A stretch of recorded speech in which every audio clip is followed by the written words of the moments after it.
सवितुर्वरेण्यं भर्गो देवस्य धीमहि धियो यो नः प्रचोदयात्।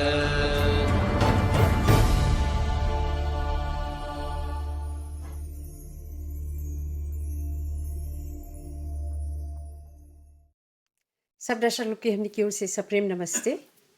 वेद की शिक्षा कार्यक्रम में आप लोग के हमने स्वागत कर रहे हैं जा दर्शक लोग। ये कार्यक्रम जो है इमें हमने सदा वेद से संबंधित बहुत सारी जानकारी आप लोग के देते रही ला जा, और अनेक जो हमने की सभा है वैदिक संगठन है आवेलन जाओ पंडित लोग आचार्य लोग, और बहुत कुछ हमने ज्ञान प्राप्त करेला जा, और विशेषकर वेद से संबंधित। तो दर्शक लोग आज वेद की शिक्षा कार्यक्रम में प्रसन्नता की बात है कि मॉरिशस आर्य रविवेद प्रचारिणी सभा के आमंत्रण पर भारत से आलवन आचार्य योगेंद्र मेधावी जी, आचार्य जी से हमने बातचीत करब जा, और विशेषकर हमने मनावत है जा दीपावली और ऋषि निर्वाण दिवस। तो इस संबंधित कुछ हमने चर्चा करब जा महर्षि दयानंद पर, निर्वाण दिवस पर, दीपावली पर। और हमेशा की तरह हमने ये कार्यक्रम आरंभ करीला जा मंत्र पाठ से। तो चले सबसे पहले हमने आचार्य जी से मंत्र पाठ सुनब जा, फिर उनके बारे में हमने और जानकारी प्राप्त करब जा। आचार्य जी हमारी ओर से सप्रेम नमस्ते। प्रसन्नता की बात है कि आज हमारे साथ वेद की शिक्षा कार्यक्रम में आप उपस्थित हुए हैं, और आप थोड़ा सा अपने बारे में हमें बता दीजिए। आप कहाँ से आए हुए हैं और क्या करते हैं, थोड़ा सा इस पर आप बात करें। जी जी। ओम स्वस्ति पंथा मनुचरे मसूर्या चंद्रमशा विव पुनर्दत्ताग्नता जानता संगमे मही। ओम शांति शांति शांति। मेरा नाम आचार्य योगेंद्र मेधावी है। मैं उत्तराखंड आर्य प्रदेश सभा का आर्य दल का अधिष्ठाता हूँ। गुरुकुल कांगड़ी विश्वविद्यालय में वेद विभाग में हूँ, और आर्य समाज BHEL में मैं अभी कार्य कर रहा हूँ। 50 बच्चे हैं, अनाथ बच्चे, उनकी दीक्षा, उनको जूड़े, कराटे, लाठी, तलवार, योग, ध्यान आदि के माध्यम से उनकी शिक्षा दीक्षा कर रहा हूँ। और उसके साथ साथ में समाज में जो कुरीतियाँ फैल रही हैं उनमें लोग बुलाते हैं प्रचार के लिए, वेद की प्रचार के लिए, वहाँ भी आना जाना होता है, समाज के कार्यों में भी भागीदारी रहती है। तो इस प्रकार का मैं उत्तराखंड में यह कार्य कर रहा हूँ। अच्छा, तो आचार्य जी अच्छा लग रहा है कि आज हमारे साथ हैं स्टूडियो में, और जो मंत्र से आपने कार्यक्रम किया, शुभारंभ किया, थोड़ा सा उसका क्या भावार्थ है, क्या बोलना चाहते हैं उसमें? स्वस्ति पंथा मनुचरेम। स्वस्ति कहते हैं अच्छे को, कल्याण को।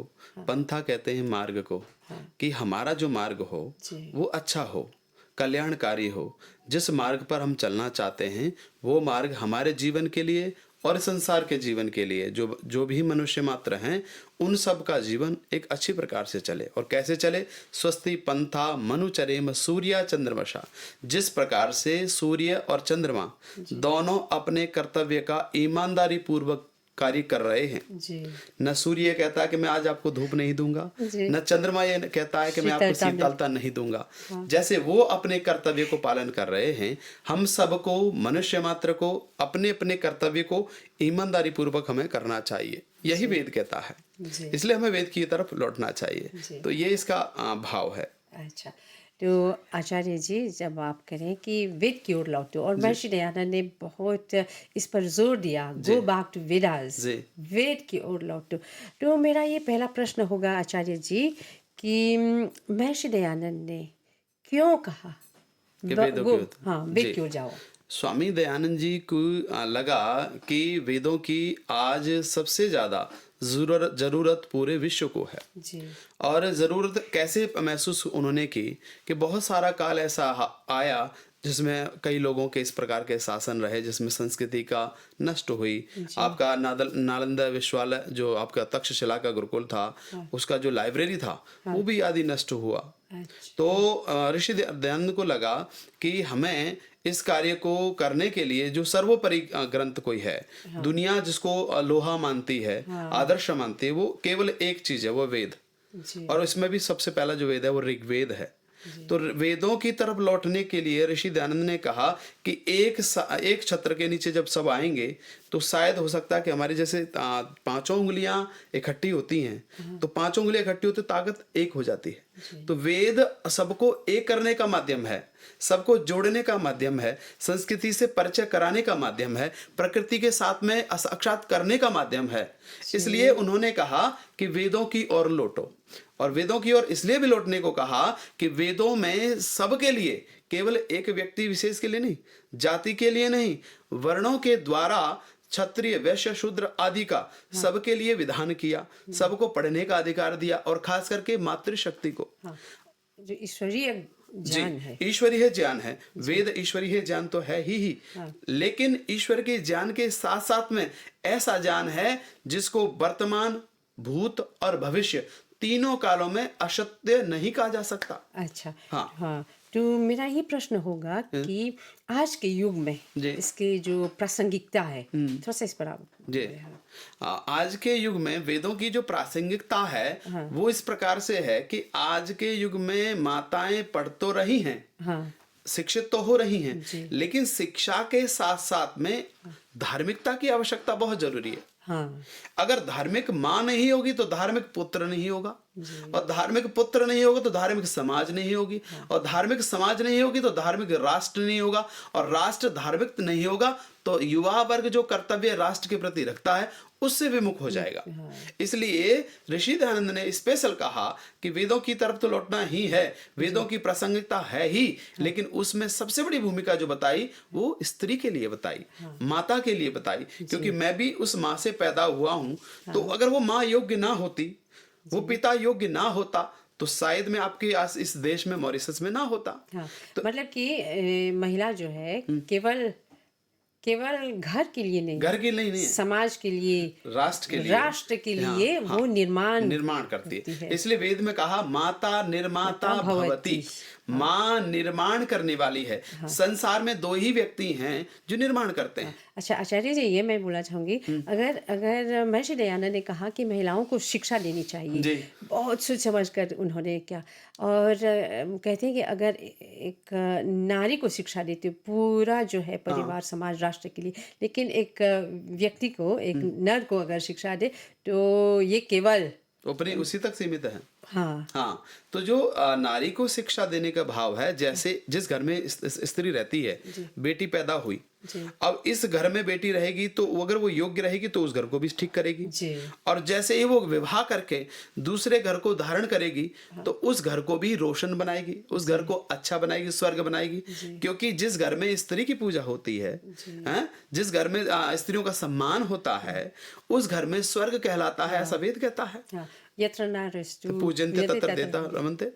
तो ये वाक्य जो हैं वास्तव में साक्षात तब होते हैं जब हम स्त्री का सम्मान करते हैं, जब स्त्री के साथ में सद्भाव रखते हैं, जब स्त्री को हम चाहते हैं कि वो बढ़े, हम बढ़ाएं उसे, लेकिन जब हम उसे सपोर्ट नहीं करेंगे, सहयोग नहीं करेंगे, तो स्त्री की जो प्रतिभाएं हैं वो निकल करके नहीं आएंगी। इसलिए पुरुष वर्ग को भी स्त्री का सपोर्ट करना चाहिए, समर्थन करना चाहिए अच्छे कार्यों में। तो इसलिए जरूरत है उसको।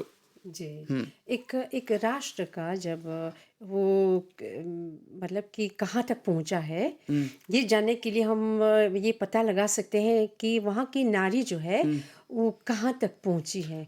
उसका पद कहाँ, उसकी गरिमा, उसका सम्मान, इससे पता लगता है कि राष्ट्र कितनी उन्नति की ओर तरफ दौड़ रहा है।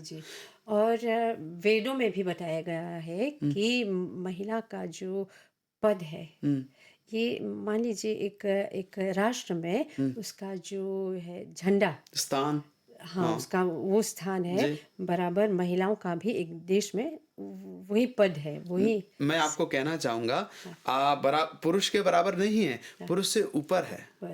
क्यों? क्योंकि पुरुष निर्माण नहीं करता, जिस पुरुष की आप बात कर रहे हैं उसको पैदा करने वाली भी तो स्त्री ही है ना। तो इसलिए स्त्री का स्थान तो 10वें स्थान पर है, और पुरुष यहाँ है। पुरुष इसके बराबरी नहीं कर सकता और स्त्री इसके बराबर नहीं कर सकती। क्यों?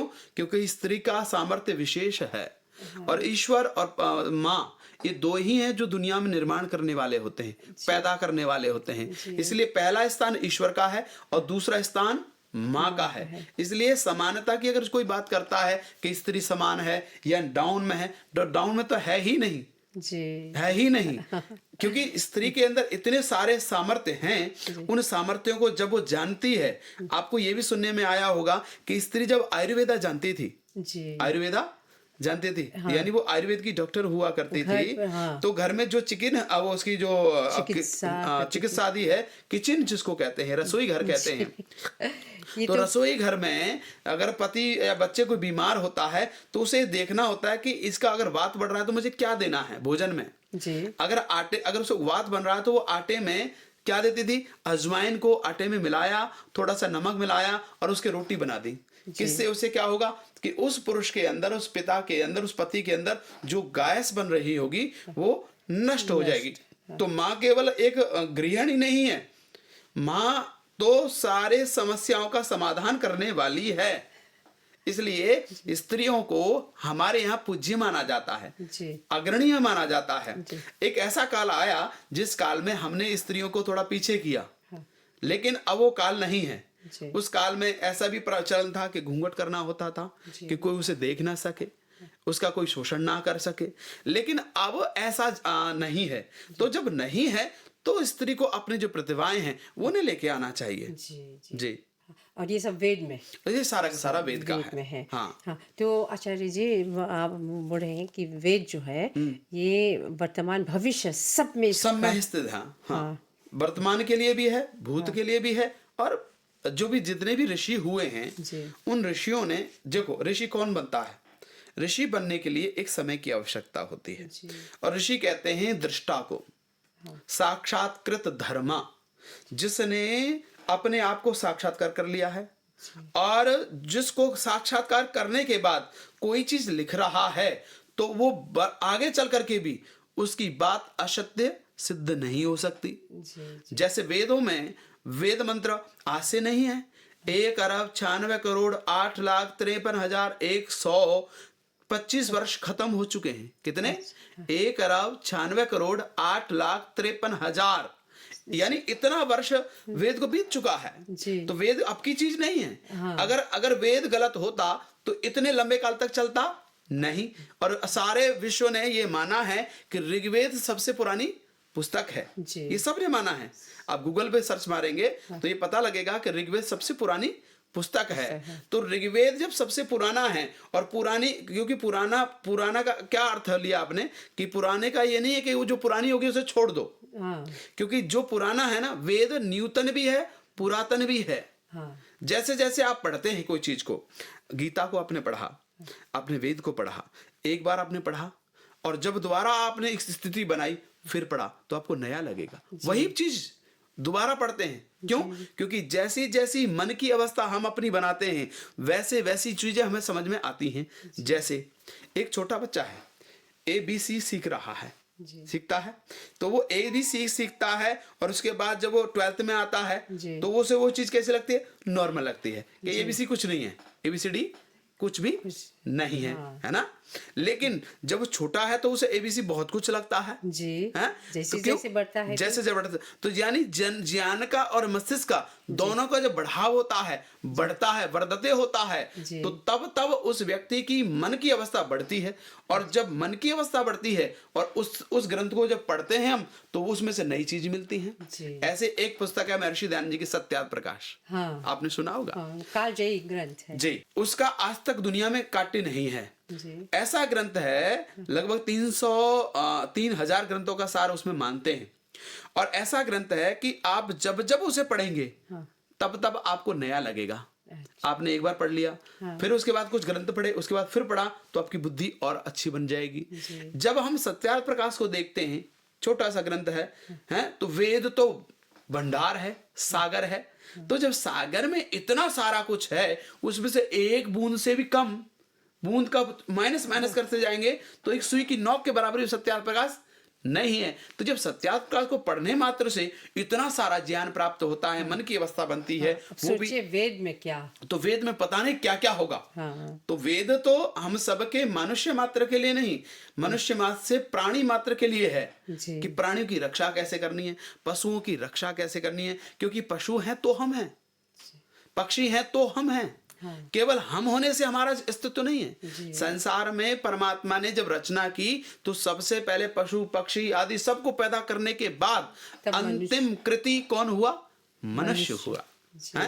तो मनुष्य अंतिम कृति है। तो अंतिम कृति कैसी बनाई परमात्मा ने? श्रेष्ठ बनाई है। जो सारी इंद्रियां हैं, 5 ज्ञानेंद्रियां, 5 कर्मेंद्रियां, एक मन है, ये सारे ऑर्गन हैं। इनके द्वारा हम सुख के साधन मानते हैं इनको, कि हमने रूप को देखा तो आनंद मिला, हमने शब्द को सुना तो सुख मिला, हमने अगर किसी चीज किसी वस्तु को खाया तो स्वाद मिला। तो क्या हुआ? ये सुख के साधन हैं।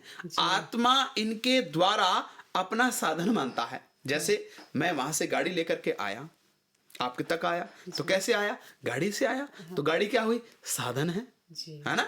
तो ऐसे ही संसार की जो ऑर्गन्स हैं, ये सारे के सारे मनुष्य को उन्नति के लिए, मुक्ति के मार्ग के लिए आवश्यक हैं। और ये वेद में लिखा है। वेदों में ये लिखा है कि अगर इनको जानते हैं तो आप उनकी तरफ बढ़ेंगे। तो एक एक चीज वेद की तरफ ले जाती है। आप कुछ भी नहीं जानते, मान लेते हैं आपने वेद नहीं पढ़े, एक अनपढ़ व्यक्ति है, उसने पेड़ों के पत्ते तो देखे हैं। एक पेड़ की पत्ते की रचना दूसरे पेड़ से नहीं मिलती है ना? दूसरा, विश्व में जितने भी आपके मनुष्य लोग हैं, माताएं, बहनें, जो भी पुरुष वर्ग है, क्या एक दूसरे से सबकी शक्ल मिलती है? नहीं मिलती है। तो ये सारी की सारी रचनाएं ये परमात्मा ने कहाँ दी? वेद में दी।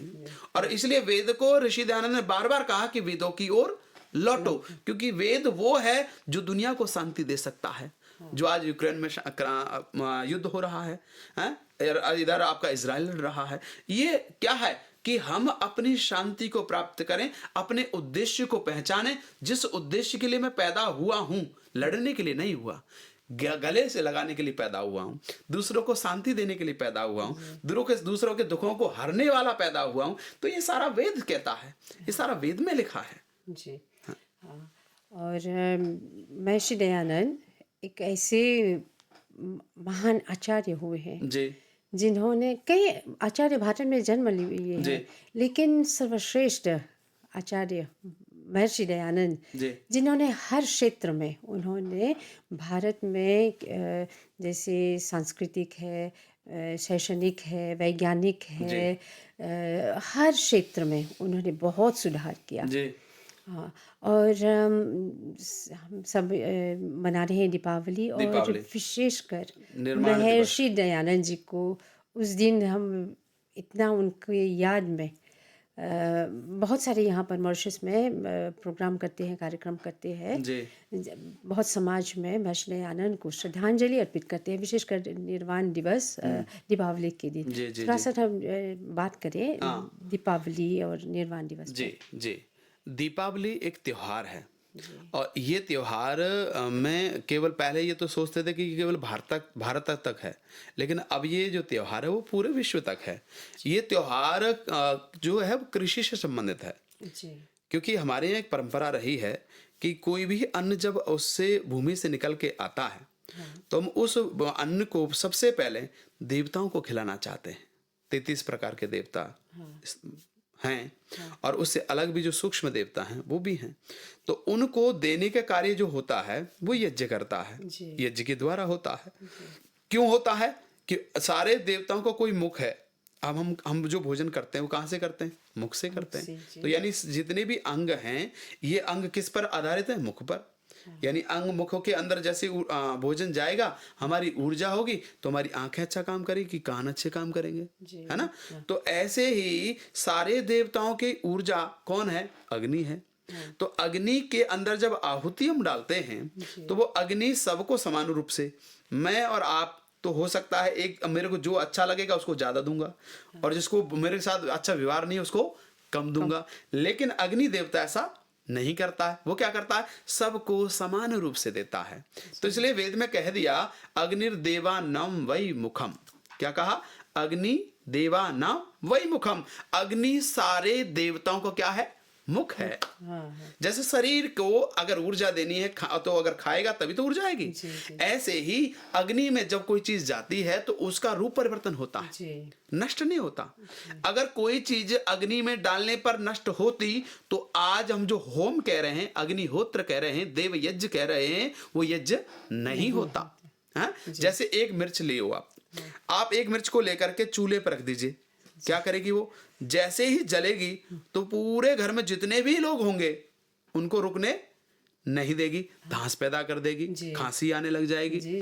तो जो एक मिर्च थी, अगर कोई एक व्यक्ति खाता तो कुछ होता थोड़ा बहुत, लेकिन जैसे ही वो अग्नि में भेजी तो क्या कर दिया? उसकी बहुत सारी मिर्चों का रूप बना करके और ताकत दे दी, है ना? तो ऐसे ही अग्नि भी बहुत सारे चीजों को लेकर के, जैसे औषधियों को डालते हैं, घी को डालते हैं, 1 चम्मच घी डालने से 10 टन ऑक्सीजन पैदा होती है। कितनी? 1 चम्मच से 10 टन ऑक्सीजन पैदा होती है।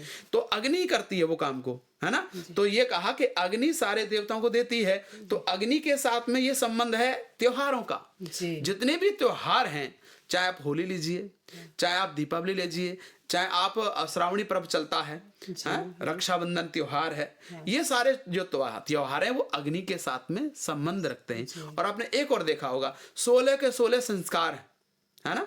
नामकरण संस्कार है, जातकर्म संस्कार है, सीमंतोरण संस्कार है, ये सारे संस्कार भी किससे संबंधित है? अग्नि से। हम विवाह करते हैं तब किसके साथ में लेते हैं फेरे? अग्नि के साथ में। तो अग्नि सारे देवताओं का प्रतिनिधि बन करके हमारे साथ रहता है ना? तो ये कहा कि जब कोई त्योहार मनाते हैं तो त्योहार मनाते समय तो हम क्या करना चाहिए कि जो अन्न हमें भूमि से मिला है, भूमि माता से मिला है, उस अन्न को सबसे पहले हम किसको देते हैं? अतिथि देवो भव कहते हैं ना, कि कोई व्यक्ति हमारे घर में आता है तो हम सबसे पहले उसके लिए अन्न निकाल करके देते हैं। हमारे यहाँ ये भी परंपरा थी कि कोई अगर हमारे सबसे पहले जो रोटी जाती थी वो किसके लिए जाती थी? गौ के लिए जाती थी, है ना?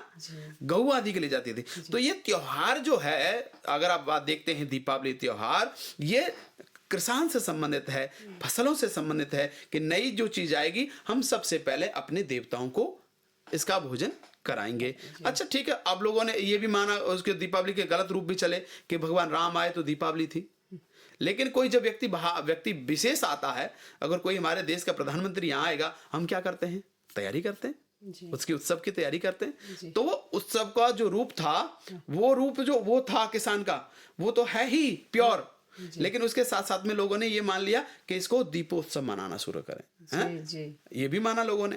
तो वास्तव में जो त्योहार है वो आपका प्रकृति से संबंधित है, ऋतुओं से संबंधित है ना?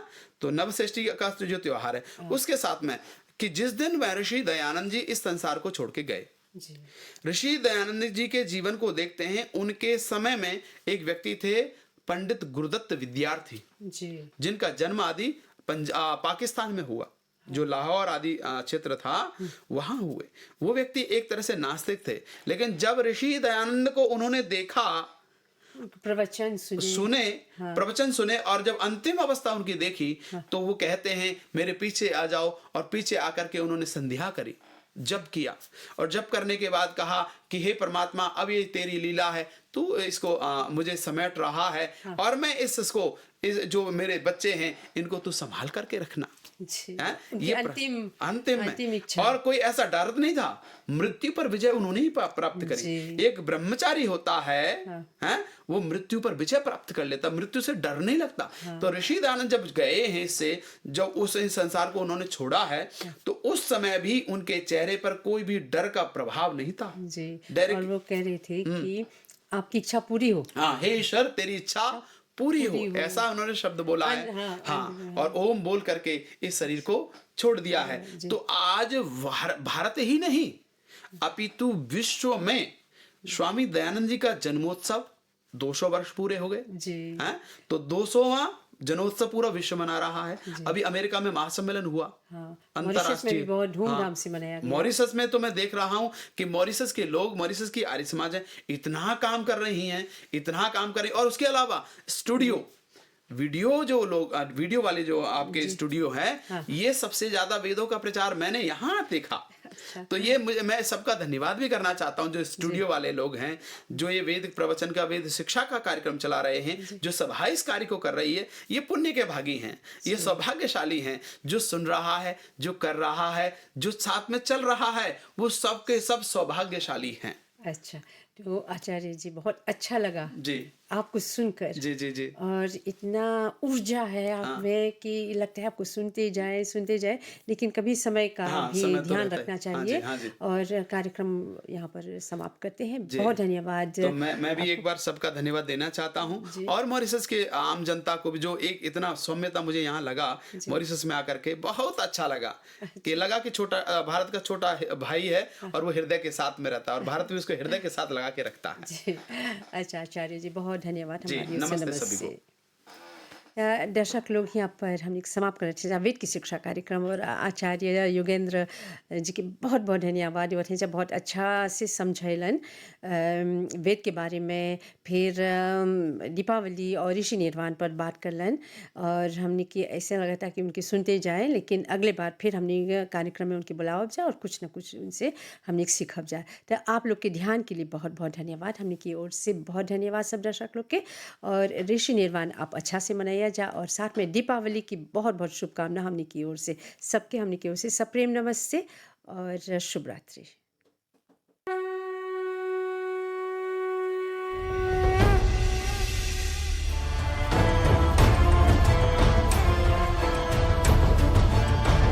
ॐ भूर्भुवस्सुवः तत्सवितुर्वरेण्यं भर्गो देवस्य धीमहि धियो यो नः प्रचोदयात्।